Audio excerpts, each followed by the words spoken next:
केदारनाथ में चुनावी बिगुल बज चुका है। चुनाव आयोग ने मंगलवार को चुनाव की तारीख घोषणा कर दी है। जी हां, कब चुनाव होंगे और नतीजे कब आएंगे इस पर हम चर्चा करेंगे, लेकिन सबसे पहले हम केदारनाथ की भौगोलिक और राजनीतिक दृष्टि से देखते हैं क्या अहम है उत्तराखंड के केदारनाथ विधानसभा। इससे पहले कि वीडियो की शुरुआत करें, अगर आप हमारे चैनल में नए हैं तो चैनल को सब्सक्राइब जरूर करें, साथ ही बेल आइकन को भी दबाना न भूलें। केदारनाथ में भारतीय जनता पार्टी की विधायक शैला रानी रावत के आकस्मिक निधन के बाद सीट रिक्त हो चुकी थी। उसके बाद लगातार केदारनाथ में कांग्रेस और भारतीय जनता पार्टी एक दूसरे के आमने सामने हैं। एक तरफ जहां भारतीय जनता पार्टी इसे साख की बात समझ रही है, तो वहीं कांग्रेस बद्रीनाथ और मंगलौर की तरह केदारनाथ को भी फतेह करना चाहती है। दोनों के बीच कांटे की टक्कर है। अब इस उपचुनाव में कौन बाजी मारेगा ये तो आने वाले वक्त ही बताएंगे। सबसे पहले मैं आपको बताना चाहूंगा कि चुनाव आयोग ने उत्तराखंड में होने वाले उपचुनाव की डेट तय कर दी है। 20 नवंबर को चुनाव होंगे और 23 नवंबर को चुनाव के नतीजे आएंगे। नतीजे किसके पक्ष में आएंगे इस पर निर्भर करता है केदारनाथ की जनता के ऊपर। एक तरफ जहां कांग्रेस ने केदारनाथ रक्षा यात्रा करने के बाद कांग्रेस लगातार ये कह रही है कि बाबा बद्रीनाथ के बाद बाबा केदारनाथ उनकी रक्षा करेंगे, तो वहीं भारतीय जनता पार्टी कांग्रेस को हराने के लिए नए नए हथकंडे आजमा रही है। मुख्यमंत्री पुष्कर सिंह धामी ने इसी महीने यहां करोड़ों की सौगात दे दी है। वहीं भारतीय जनता पार्टी की तरफ से 5 मंत्री यहां लगातार भ्रमण पर हैं। जैसे कि मंगलौर और बद्रीनाथ के हारने के बाद भारतीय जनता पार्टी ने कहा कि ये सीट हमारी थी ही नहीं, लेकिन यहां पर कांग्रेस पार्टी अगर केदारनाथ को नहीं जीतती है तो उनको कोई फर्क नहीं पड़ने वाला है। अगर भारतीय जनता पार्टी इस सीट को नहीं बचा पाती है तो कहीं न कहीं मुख्यमंत्री पुष्कर सिंह धामी समस्त भारतीय जनता पार्टी पर एक सवाल खड़े हो जाएंगे। बद्रीनाथ की बात करें तो महेंद्र भट्ट यहीं से आते थे, बावजूद उसके भाजपा बद्रीनाथ हार गई। अब कांग्रेस लगातार दावा कर रही है कि बाबा केदारनाथ का आशीर्वाद उनको मिलेगा। क्या भारतीय जनता पार्टी बाबा केदारनाथ का आशीर्वाद लेने में सक्षम हो पाएगी, ये बड़ा सवाल है। भाजपा का यह कहना है कि ये हमारी पारंपरिक सीट है और इस सीट को हम ही जीतेंगे, तो वही कांग्रेस का कहना है कि केदारनाथ को भी हम बद्रीनाथ की तरह ही जीतेंगे। और मैं विश्वास के साथ कह सकता हूं कि केदारनाथ की सीट हमारी परंपरागत सीट है, उसको भारतीय जनता पार्टी जीतेगी। आज तो हालात ये हैं कि मंत्री हो, विधायक हो, पदाधिकारी हो, कार्यकर्ताओं हो, सबका बाइकआउट कर रही है वहां की जनता और उनको भगाया जा रहा है क्षेत्र से। चुनाव की तारीखों की घोषणा के बाद हरीश रावत ने अपने कार्यकर्ताओं को मोटिवेट करते हुए कहा कि हमें प्रत्येक कार्यकर्ता पर जोश भरना है और किसी भी कीमत पर हमें केदारनाथ जीतना है। हरीश रावत यही नहीं रुके। हरीश रावत का कहना है कि हमें 2024 का लोकसभा चुनाव का बदला या फिर हरियाणा का विधानसभा चुनाव का बदला अगर लेना है तो हमें किसी भी कीमत में केदारनाथ को जीतना ही होगा। देर रात कांग्रेस ने अपने परिवेशकों की भी सूची जारी कर दी है। इसमें मुख्य तौर पर देखा जा रहा है कि गणेश गोदियाल की भूमिका यहाँ अहम होगी।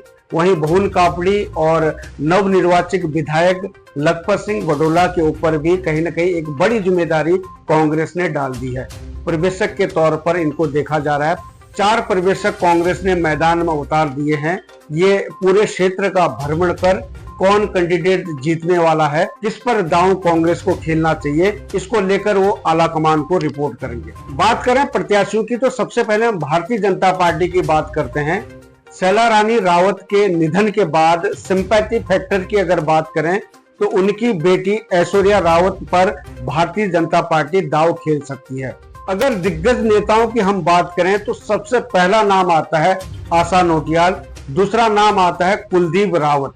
कुलदीप रावत पहले यहाँ निर्दलीय चुनाव लड़े थे। कुलदीप रावत की दावेदारी यहाँ मजबूत भी मानी जाती है। कुछ ही दिनों पहले कुलदीप रावत भारतीय जनता पार्टी में शामिल हुए हैं।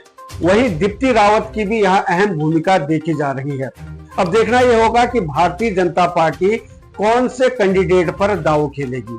वही बात करें कांग्रेस की, तो कांग्रेस पार्टी किसी लोकल को यहाँ प्रत्याशी बनाना चाहती है। लोकल की बात करें तो सबसे पहला नाम आता है मनोज रावत का। वहीं दूसरा नाम अगर देखा जाए तो यहाँ गणेश गोदियाल का नाम भी अहम हो जाता है, क्योंकि गणेश गोदियाल इस समय कांग्रेस पार्टी के एक जिताऊ कैंडिडेट के तौर पर उभर कर सामने आए हैं। गणेश गोदियाल पर अगर कांग्रेस दांव खेलती है तो उनकी जीत के चांसेस ज्यादा बढ़ जाते हैं। वहीं कांग्रेस की तरफ से एक दावेदार का नाम और सामने आ सकता है, वो है हरक सिंह रावत। हरक सिंह रावत कांग्रेस के कद्दावर नेता हैं। इस समय हरक सिंह रावत किसी भी भूमिका में नहीं है। अब बात करते हैं यहाँ की भौगोलिक दृष्टि की बात करें तो केदारनाथ सबसे बड़ा पवित्र धर्म स्थलों में से एक है। चार धाम यात्रा में सबसे ज्यादा पर्यटक केदारनाथ ही जाते हैं। बाबा भोलेनाथ की असीम कृपा यहाँ के क्षेत्रवासियों के ऊपर बनी रही है। मतदाताओं की बात करें तो जीतने के लिए पुरुषों से ज्यादा महिलाएं निर्णायक भूमिका में है। जहां 44,000 पुरुष यहाँ के मतदाता हैं तो वहीं 45,000 महिलाएं यहाँ की मतदाता हैं। हालांकि ये 2022 का आंकड़ा है, हो सकता है कि नए वोटरों की लिस्ट में कुछ नाम और भी शामिल हो सकते हैं। मंगलवार को चुनाव घोषणा होने के बाद यहाँ आचार संहिता लग चुकी है।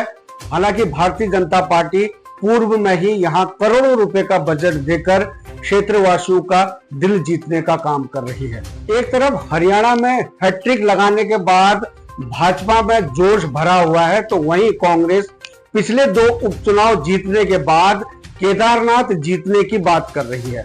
कांग्रेस का कहना है कि हम किसी भी कीमत पर केदारनाथ को हाथ से नहीं जाने देंगे। वहीं भारतीय जनता पार्टी का यह कहना है कि केदारनाथ भारतीय जनता पार्टी के लिए नाक की बात। अब क्या भारतीय जनता पार्टी नाक का सवाल जो बना है उसे बचा पाएगी? ये बड़ा सवाल है। आपके हिसाब से कौन सा प्रत्याशी जिताव हो सकता है? दोनों पार्टियों ने किस कैंडिडेट पर दांव लगाना चाहिए? कमेंट जरूर करें। साथ ही अगर आप हमारे चैनल में नए हैं तो चैनल को अभी सब्सक्राइब कर लें। केदारनाथ उपचुनाव से जुड़ी पल पल खबरें K24 न्यूज पर आपको मिलती रहेगी। वीडियो को ज्यादा से ज्यादा शेयर करें। चैनल में नए हैं तो चैनल को सब्सक्राइब जरूर करें। अगले वीडियो में फिर होती मुलाकात, तब तक के लिए दीजिए इजाजत। नमस्कार, जय हिंद, जय भारत, जय उत्तराखंड। लेकिन मैं आपको सिर्फ ये अपील करने आया हूं कि अगर अभी तक आपने K24 news and entertainment channel को सब्सक्राइब नहीं किया तो प्लीज कर लीजिए।